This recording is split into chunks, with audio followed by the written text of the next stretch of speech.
Hey, good afternoon, friends, and happy Friday in the Midwest. When I'm recording this, it is Friday afternoon or evening now. It's about 5 p.m. Eastern. I've been thinking a lot today. In fact, I blogged on this topic today about chosen families. And I'm with a group. We're in the fourth week of a 6-week study looking at the Jewish roots of the Christian season of Lent. And the primary text for that has been a book by a Jewish studies professor, Amy Jill Levine. And Amy Jill Levine's book on the Lenten season is Amy Jill Levine at her best. Well, I don't know if that's true. I love a lot of Amy Jill Levine's work. But it certainly is Amy Jill Levine doing what she does very, very well, which is to speak Christian language to Christian audiences, but to be instructive about the Jewish rituals and practices that inform the Christian tradition and have been appropriated in many ways by the Christian tradition. That's a little bit more of my value judgment there in the latter half of that sentence. So we're following this book by Amy Jill Levine. It was the fourth chapter that we read together this week. And in that fourth chapter, there's something that I think is really cool. And I want to interpret it. I want to allow that to sort of speak to us right now. And I want to acknowledge that I'm making the choice to interpret the text in this way. But I don't think this interpretation is too much of a stretch. And so here's what I see reported within the text. And if you're interested in this, you can read this. Maybe you've got an old dusty Bible somewhere. You can certainly Google these passages and find them translated on the internet anywhere you go. My recommendation, if you do that, is to select the New Revised Standard Version translation, the NRSV, which in fact is now in a updated edition, the NRSV Updated Edition, or NRSV UE. That is a pretty solid translation of the text that doesn't have the patriarchy and theology and ideology of some other translations that take more of a confessional framework as they choose to interpret the text in certain specific ways. And so the NRSV would be the translation that I would recommend that you find. And so let's stitch this together.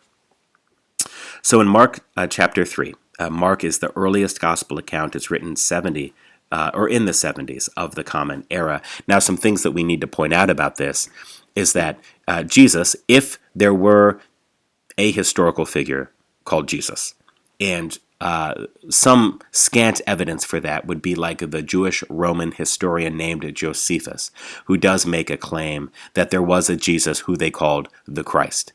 And so that's some nice extra biblical evidence in support of a purported figure of Jesus. And you can look to some other extra biblical evidence like that.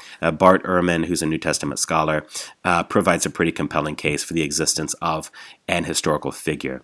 But even if that historical figure were to exist, it's dated that that person's ministry would be in the 30s of the Common Era. And so we have to understand that Mark, the earliest gospel, still doesn't come out until the 70s. So we're still decades after the life and times of Jesus, if Jesus existed. Now that's important to point out anytime we look to the Gospels, because we have to remember these things are not things that Jesus said. These are not things that the Gospel writers observed. Rather, this is a preserved tradition of core stories and core sayings. And that's how they have been transmitted to us today through layers of translation and layers of interpretation.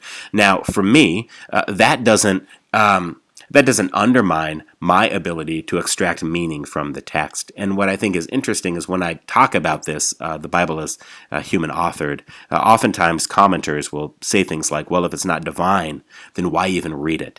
And I find that to be a very sad evaluation of the biblical literature. And I hear this a lot actually spoken by people who claim identity within the Christian tradition. And I think if the only reason that the Bible is valuable to you is because it is divine, then that's a really sad state of things. Because I view the Bible as 100% human authored, and I hold the Bible in extremely high regard. And so at any rate, what I'm saying is not ad hominem, and it is not a negative critique. Rather, what I'm saying is that consensus suggests that it is the case that Mark was written in the 70s, and that if Jesus existed, Jesus would have been here in the 30s. And so that's just an important historical note to point out. What we find in Mark chapter 3, and this came to us through chapter 4 that this group has been reading this week. If you go to my profile link, my link in bio, if you find my link tree, then you can go to Notes from the Diaspora and you can read more. You can read today's post on this topic, and you can read a bunch of other stuff there too. So in Mark chapter 3, what Jesus says is he's with a group, and he affirms of that group that he is with. He says, "You are my siblings." He says, "You are my sisters and my brothers."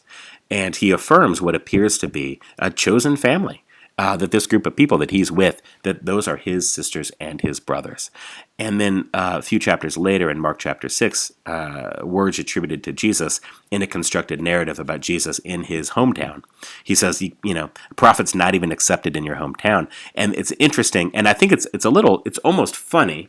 I think that there are many things in the Bible that are funny. Not funny like, ha ha ha, laugh at you, but I think that the biblical authors had a sense of humor about them. And one of the things that is attributed to Jesus as saying is like, or maybe it's the narrator in Mark 6, but it says that Jesus did some healing, and yet they didn't believe. And it's just an interesting, can you imagine this scene, right? That you've got a prophet that comes to town and is doing some good work, and everybody there is like, nope.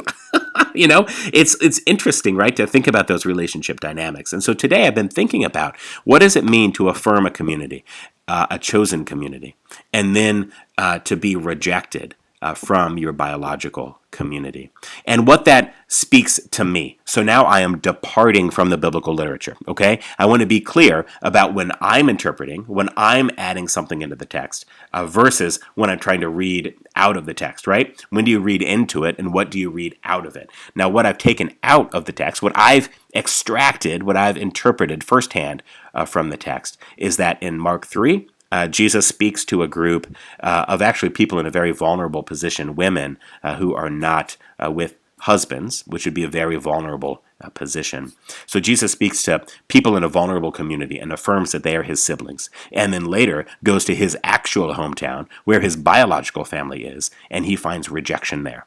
And so when I hear about somebody in a chosen family affirming them, and in a biological family being rejected, it reminds me of the LGBTQ community, which oftentimes, because of narrow-minded and bigoted views, that families will not accept when they have members of their family who identify with the LGBTQ community. I wish this weren't the case. Sadly, it is the case that love and family bonds cannot overcome bigoted views, which is sad. It's too bad.